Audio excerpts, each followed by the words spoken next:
कुछ लोग मुगल प्रेम में इतने अंधे हो गए कि वो छत्रपति शिवाजी महाराज को अकबर और औरंगजेब जैसा बताने लगे। आप यह भी देखिए कि कुछ लोग इतिहास का हवाला देकर महान मुगल वाला चैप्टर हटाने का विरोध कर रहे हैं। इन लोगों का तर्क है कि इतिहास में छेड़खानी की जा रही है। मोदी सरकार इतिहास को बदलने की कोशिश कर रही है, लेकिन भारत का इतिहास किस तरह से लिखा गया था यह किसी से छुपा नहीं है। ब्रिटिश इतिहासकार सर फ्रेडरिक वाइट, जो 1920 से 1925 तक भारत की पहली केंद्रीय विधानसभा के पहले अध्यक्ष थे, उन्होंने भारत के इतिहास के बारे में क्या कहा था आपको पता है? सुनिए। उन्होंने कहा था कि ज्यादातर भारतीय इतिहास या तो ब्रिटिश शासन को सही ठहराने के नजरिए से लिखा गया है या फिर उसमें कुछ खास लोगों की शान में कसीदे पड़े गए। यानी ब्रिटिश इतिहासकार खुद मानते थे कि भारत का इतिहास कैसे तोड़ मरोड़ के पेश किया गया है, और जब उस इतिहास में सुधार करने की कोशिश होती है तो हंगामा कर रहे हैं लोग। इसी तरह से प्रसिद्ध ब्रिटिश इतिहासकार एडवर्ड थॉमसन ने भारत के इतिहास पर कहा था कि हमारे यानी ब्रिटिश इतिहासकारों ने भारतीय इतिहास को एक खास दृष्टिकोण प्रदान किया है। उस दृष्टिकोण को बदलने के लिए साहसपूर्ण और सशक्त समीक्षा शक्ति की अपेक्षा है, जो भारतीय इतिहासकार अभी बहुत समय तक नहीं दे पाए। यानी उन्होंने कहा कि भाई जो ब्रिटिश कर रहे हैं इतिहास से छेड़छाड़, उसके लिए कलेजा लगेगा बदलने के लिए। वो कलेजा नरेंद्र मोदी दिखा रहे हैं तो कईयों के कलेजे पे सांप लौट रहा है। और ऐसा भी नहीं है कि इतिहास में बदलाव आज किया जा रहा है, इसकी मांग मोदी सरकार के आने के बाद से हो रही है। एनसीईआरटी की इतिहास की किताबों में बदलाव की डिमांड पहले भी हो चुकी है और कई बार बदलाव हुआ भी। आप जानकर हैरान रह जाएंगे कि किस तरह से इतिहास को अपने हिसाब से तैयार किया गया और बच्चों को पढ़ाया गया। आप खुद देखिए, 1977 में रोमिला थापर की किताब मिडीवल इंडिया और बिपिन चंद्रा की मॉडर्न इंडिया पर विवाद हुआ।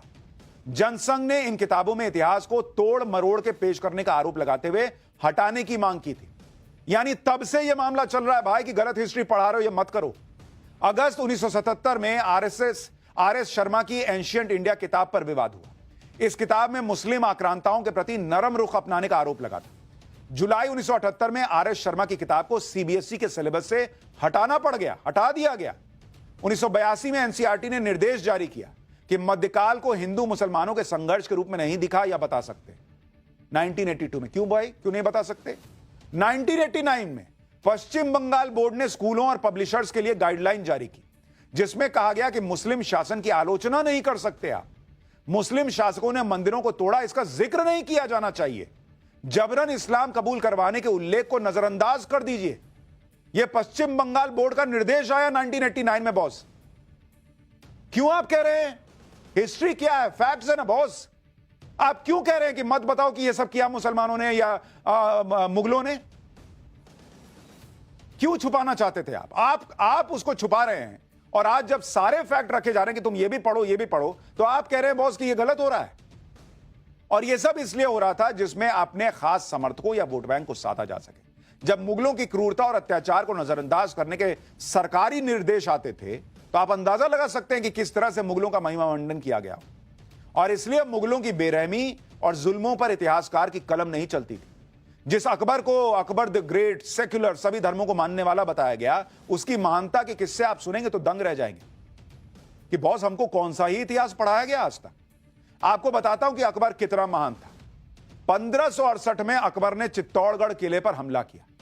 अकबर किसी भी कीमत पर राजपूतों से चित्तौड़गढ़ का किला जीतना चाहता था। अकबर की सेना ने किले की घेराबंदी कर दी। 5 महीने की जंग के बाद अकबर ने चित्तौड़गढ़ के किले को जीत लिया। जीत के बाद ही कथित तौर पर अकबर ने 30,000 नागरिकों के नरसंहार का आदेश दिया। इसमें ज्यादातर गैर लड़ाके थे। मुगलों से बचने के लिए कई महिलाओं ने जौहर की आग में कूदकर अपनी जान दी। मुगलों ने कई बच्चों तक को गुलाम बना लिया। अकबर की सेना ने कई हिंदू और जैन मंदिरों को खंडित किया। आप सोचिए बॉस, और हमें बताया जा रहा अकबर द ग्रेट। एनसीईआरटी की किताबों में मुगलों को महान बताया गया। कई इतिहासकारों के मुगल प्रेम से भरी किताबें एनसीईआरटी के सिलेबस में होती थी, जिनमें बताया गया था कि मुगलों ने मंदिरों का निर्माण कराया, और यह किस आधार पर लिखा जा रहा था यह खुद एनसीईआरटी को नहीं पता था। 2020 में एक आरटीआई लगाकर एनसीईआरटी की किताब में मुगलों के मंदिर बनाने के इतिहास का सोर्स पूछा गया कि बॉस आप कहां से लिखे बताइए। इस पर एनसीईआरटी ने आरटीआई का जवाब क्या दिया आपको पता है? कि उनके पास जानकारी ही नहीं है कि किताब में किस आधार पर लिखा है कि मुगलों ने मंदिर बनवाए थे। यह आरटीआई में एनसीईआरटी जवाब दे रहा है, तो कैसे छाप दिए बॉस? कई इतिहासकारों ने मुगलों के दौर और आम जनता पर हो रहे जुल्मों के बारे में लिखा है। इतिहासकार के एस लाल ने अपनी किताब theory and practice of Muslim state in India में लिखा है कि साल 1000 से लेकर साल 1500 के बीच भारत की आबादी 20 करोड़ से घटकर 17 करोड़ हो गई। मुगलों के अत्याचार, आम लोगों की हत्या, लोगों के पलायन की वजह से 3 करोड़ आबादी उस समय कम हो गई। 3 करोड़। अमेरिकन इतिहासकार विल डुरंट ने मुगलों के शासन को इतिहास की सबसे खूनी घटना तक बताया। यानी भारत समेत दुनिया के इतिहासकार मानते हैं कि मुगलों का दौर क्रूरता, बर्बरता और खूनी घटनाओं से भरा हुआ था। के.एस. लाल, के शेषाद्री समेत कई इतिहासकारों ने वामपंथी इतिहासकारों पर आरोप लगाया और कहा कि वामपंथी इतिहासकारों ने मुस्लिम शासकों के अत्याचारों को नजरअंदाज किया है। जिन मुगलों को महान उदार बताया गया, लेकिन मुगल काल में जनता की क्या हालत थी वो नहीं बताया। मुगल तो अपनी ही जनता के साथ जानवरों जैसा बर्ताव करते थे। और ये बातें ईस्ट इंडिया कंपनी में काम करने वाले कर्मचारी फ्रांसिस्को पेल्सार्ट ने लिखी है। फ्रांसिस्को पेल्सार्ट ने 1621 से 1627 तक आगरा के वेयरहाउस में काम किया था और उसने लिखा कि मुगल काल में जो लोग टैक्स नहीं दे पाते थे उनको बुरी तरह मारा जाता था। उनकी पत्नियों और बच्चों को मुगल गुलाम बना लिया करते थे। इसी तरह से फ्रेंच ट्रैवलर फ्रैंकोइस बर्नियो ने लिखा है कि मुगलों के अत्याचार से लोग मर जाते थे। टैक्स नहीं चुका पाने वालों के बच्चों को मुगल अधिकारी गुलाम बना लेते थे। मुगलों ने इतना सोना चांदी लूटा कि देश में लोगों के पास सोना दिखना बंद हो गया था। इतना लोग लिख के गए कि मुगल कितने क्रूर थे। पढ़ाया क्या? अरे मुगल नहीं पढ़े तो क्या पढ़े। मुगलों के दौर में पब्लिक का खून चूसा जा रहा था, जनता से एक एक पाई छीनी जा रही थी। दूसरी तरफ भारत के हिंदू राजा जनता के लिए अपनी जान तक की परवाह नहीं कर रहे थे। आप खुद देखिए, मुगलों के साथ युद्ध के दौरान महाराणा प्रताप ने कई मुश्किलों का सामना किया। खुद मुश्किल में होने के बाद भी महाराणा प्रताप अपनी शरण में आए लोगों की रक्षा करते थे। 1660 के आसपास देश में भीषण अकाल पड़ा।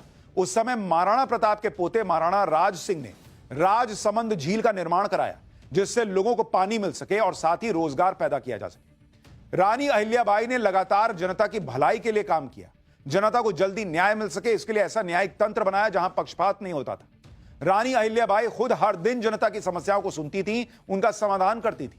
रानी अहिल्याबाई ने गरीबों, विधवा महिलाओं, बेसहारा बच्चों के लिए कई योजनाएं शुरू की थी। इनमें से कितनों के बारे में आपके बच्चों को पता है? पूछिए जरा जाके बच्चे से कि रानी अहिल्याबाई के बारे में पता है तुमको? लेकिन इस तरह की चीजें पढ़ाई गई। और भाई, आप मुगलों से भारत के मुसलमान को क्यों जोड़ देते हो? क्यों आप सोचते हो कि आप मुगलों का सच नहीं बताओगे तो भारत का मुसलमान खुश होगा? क्यों आप सोचते हो कि भारत का सही इतिहास बताओगे तो आपका वोट बैंक छिटक जाएगा? सच बताओ। जो अब शुरू हो रहा है पाठशाला में, तो हमने इसमें से भाई चोल राजाओं का चैप्टर बताया, छत्रपति शिवाजी महाराज का पूरा इतिहास बताया, संभाजी महाराज के बारे में बताया, कितनों के बारे में हमने बताया। लेकिन पढ़ाओ बच्चों को भाई, सच तो पढ़ाओ। लेकिन यह नया भारत, यहां सच भी बताया जाता है और जो लोग भारत के खिलाफ एजेंडा चलाते हैं उनका इलाज भी किया जाता है।